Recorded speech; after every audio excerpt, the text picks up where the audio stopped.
Here on the top of the Red Rocks here in Sedona with Drumvalo and members of the 13 Moon Walk for Peace. How are you this morning? I'm good. We're not in yet. I don't know how they fell off the line, so I just, I'm kind of... All right, well, you know, if... doing this thing, so I'm just kind of here like, hey. Well, let's remember that we are online, and so thank you, Makua, for holding the energy of the call, and as we get through the technical aspect of things, I know all is well. In the meantime, I suppose we can start broadcasting. Are we in that space?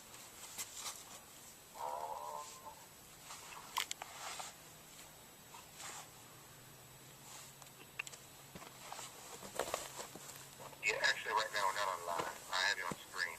Okay. Can you put us on live, and we'll roll with it? Okay. Here we go.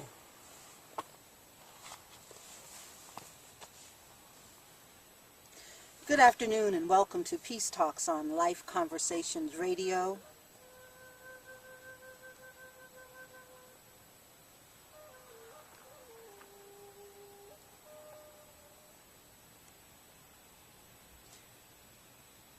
We are here in Sedona, Arizona with Drumvalo and the 13 Moon Walk for Peace. Those of you who have been following us know that we're making our way across the country. Our intention is to awaken the heart of America, and we do that by awakening our heart and growing more and more into what it means to be in that inner verse of the heart and to expand that out to the world around us. And so that in that space, all we have to do is be mindful of the fact that our responsibility is just simply to show up. And so we certainly have shown up today, Drumvalo, and it is an honor to be here with you. I just would like to begin by saying thank you to Mother Earth and all the beings of this dimension and all the dimensions that make up what we call life. Just give thanks for bringing us here. Thank you, Audrey, and it's an honor for me to be here with you too. And I just want to say that my prayer is that what happens today is a blessing in the lives of everyone that hears this, and for all life everywhere. And thank you. Thank you. You know, this is a continuation of a conversation we've been having. Drumvalo ran up the mountain in about 3 seconds, and it took the rest of us about 30 minutes to get here. But I wish I could visually show you where we are. It's an amazing space. So it provided the expansion of and union of all of our thoughts as we began to have a conversation. And the one that really touched me, or one aspect of our conversation that I wanted to just go right to, is the whole conversation around the plasma beings, particularly in relationship to the time that we're in, Drumvalo. Can we talk about that? Yes, of course. What is it that you are interested in? The part that I'm interested in is how we tend to think of ourselves often in this dimension very focused on the self. And those of us that gain a little bit, then we continue to, that radiance goes out more and more, and the more enlightened we become, the more we realize that our self is just everything. There is no separation. But at a time that we're in on the world where there are many, many things that must change, I would say change for our survival, change for the upliftment of Mother Earth and humanity in that sense, there are those beings, not just of this dimension, but multiple dimensions, who are trying to show up now to teach us and to help us. Not necessarily, they can't do our work, but they're certainly here to awaken us even further. It's true. It's not just from inside the Earth, it's outside the Earth too. Extraterrestrials, they've been here for a long time. And I know that most people are not truly aware of their existence. We've been hearing about them, we've been seeing their ships, we've been, all these kinds of things. But the times are changing now where some of these very benevolent beings have decided to begin to make their move and to begin to make themselves aware, make us aware of them. And their intentions are absolutely pure. Most of the most of our experience with ETs and other forms of life have, in the past, have not been real good. This was with the Greys and the reptiles and these kind of people who abducted us and did kinds of experiments with us and everything. Those days are gone. And now it is the other beings that really do love us and care about us. These people are now beginning to make themselves known around the world. And there is this particular one, which the Mexicans call the plasma beings, because that's where they first appeared on Earth. And my experience with them is extended from about 1996 until the present. And it's only until just recently that I've had direct connection with them. And they really do care about us, and they really do want to help us. And so if that is your interest, I will do my best to try to tell you what they have to say. Absolutely. Well, I'll give you a little bit of history, my history on this. In 1996, I had Mexican friends coming over the border with footage of film and photographs of their ships coming out of a volcano south of Mexico City. And these people were actually on the rim of the volcano watching these ships coming out of solid rock. And these ships they look like they're made out of light. They're not solid like we would normally think. And they have an orange color. They look kind of like lava. And they glow. They brightly glow in the dark.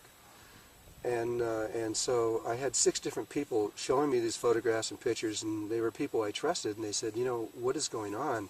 They're coming in and out of this volcano about every hour or two, and then moving around the countryside in Mexico. Well, I wanted to go down there immediately. I said, I got all excited, and I said, well, I want to go see them too, you know, and so I got a filming crew all ready to go, and I started to go, and then my inner guidance told me, no, you can't go now. Now is not the right time for you to do this, and it was hard for me to say no. And then the film kept coming from Mexico, and I had footage of their ships landing and them getting out and walking around on ground and the kinds of things that they were doing. I saw in these footage where they would get out of their ships and the ship would get smaller. And another person would come out and the ship would get littler. And then they would walk around, and I watched in one of the films where they walked right through each other. And I went, whoa, I've never seen anybody do that before. And then they got back in the ship, and the ship got bigger. And then it went up into the air and broke into 2 identical ships and went in different directions. And they go, hey, this is something I have never seen before. And I became, it's a long, long story, but I became friends with a person, Carlos Diaz was his name, and he was one of the first people to ever see them. Actually, he actually has been on board these ships, and on one day when he was on one of the ships, they told him to come to me. And he had never heard of me, he didn't know who I was, and that he was to give me a lot of his footage and film and everything. And so he had to find out who I was, and went through a whole thing and finally discovered, and then went through my organization and and asked me to come to Mexico City. And so I did. I flew down to Mexico City and had a meeting with him, and that's when he began to fill in a lot of their history and understanding, which I didn't understand at that time. Then he wanted me to, he said that they said that I could go on board the ship also. Well, yes, I'm going to go on board if they want me to go. And so I said yes, and he says, okay. He gave me an exact date. It was about 2 months in the future at a certain time. He said, you come back here, and it was down to the minute, actually, and they will come out of the ground, and you can go on board the ship. And he said, I can also bring 100 people with me if I wanted, and I could film it. And and I said, well, okay. And so I went back, and I was friends with Marty Hornstein and the people who made the Star Trek movies, and he got me in connection with what's I forgot his name, the guy with the band in Star Trek around his eyes. I forgot. He has Eagle Nation Films, which is in connection with Paramount. Jordy. Yeah. Anyway, I told him about this, and he got all excited too. And he says, "Okay, we'll film it. We'll film it." And so we were all ready to go.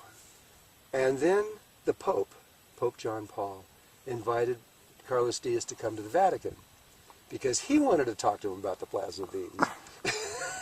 I go, okay, so he went over there and talked to the Pope about all of this. And the Pope is evidently really believes in extraterrestrial life forms and how they're going to interconnect with us at this time. And he's actually talked about this publicly, though it didn't go out very far. And he even said that he was going to prove it, and he started to make an observatory, which he started building here in Arizona, of all places. And then he died before he was ever able to complete this project. Well, anyway, when Carlos Diaz was with the Pope, the dark side stepped in, and they went to his house in these, all dressed in black with machine guns, and they took part of his family. They kidnapped part of his family. And so when he got back, they told him that if he continued with me, that they were going to kill his family and him and everything else. And it's the same old stuff. But it did create fear in him, and he wouldn't connect with us anymore for a very long time. And I honored that. I just let it go. And then years went by, and about a year ago, the plasma beings told him to reconnect with me. And so we have reconnected. And whatever that force was is no longer trying to stop him. There's it just isn't happening anymore. And we are in the middle of doing something for the world that, if it happens, every single last person on Earth is going to know. So hopefully it will happen. We don't know. I can't tell you what it is yet. All right, so you're going to just leave us hanging on that. I'm sorry.